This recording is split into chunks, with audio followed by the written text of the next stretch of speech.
L'actualité me pousse à vous parler d'un des plus grands théologiens français actuels, Joseph Moyn, qui a écrit dans les études du mois de janvier consacrées à la justice un article piquant sur les femmes et l'avenir de l'Église.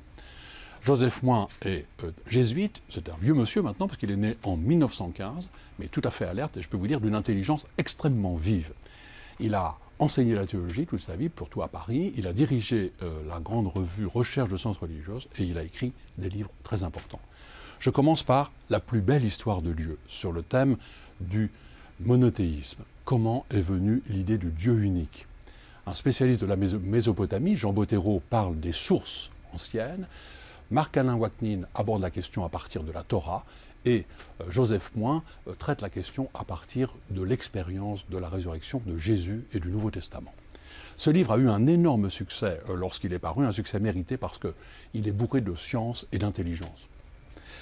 Les œuvres théologiques majeures de Joseph Moyn sont publiées au Cerf dans la collection Cogitatio Filii.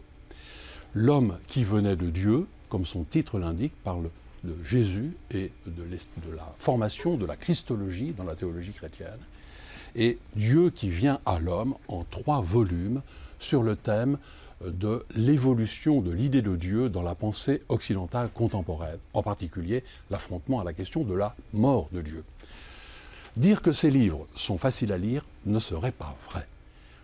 Mais ce sont des livres précieux justement parce qu'on est pris par la main par un grand maître qui nous guide dans la réflexion sur la méthode pour bien comprendre ces questions fondamentales et pour aborder des pensées très importantes sur le sujet, mais qui sont souvent d'un accès difficile. Mais le Père Moyn a fait aussi des livres plus simples, plus faciles, d'un abord immédiat, mais toujours sur des questions fondamentales, c'est sa caractéristique. Par exemple, il a fait la rémission des péchés. Il a traité aussi la question de la Trinité par des entretiens avec Marc Le Boucher, qui s'appelle « Les 3 visiteurs ».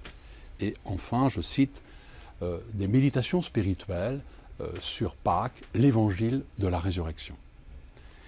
Je termine par le livre qu'il vient de publier, qui s'appelle « Croire quand même ». Ce sont des conversations sur le présent et l'avenir du catholicisme.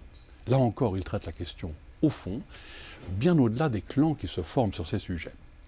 Les constats sans complaisance qu'il fait, la critique du fonctionnement ecclésial, l'appel à la réforme irriteront sûrement les conservateurs. Mais il ramène toujours aussi à la grande tradition qu'il connaît parfaitement et qu'il interprète en expert. En fait, il ne cherche pas à plaire aux uns ou aux autres. Il essaie de dire au plus juste ce qu'il pense et ce qu'il croit pour nous inviter à faire chacun ce travail pour notre propre compte.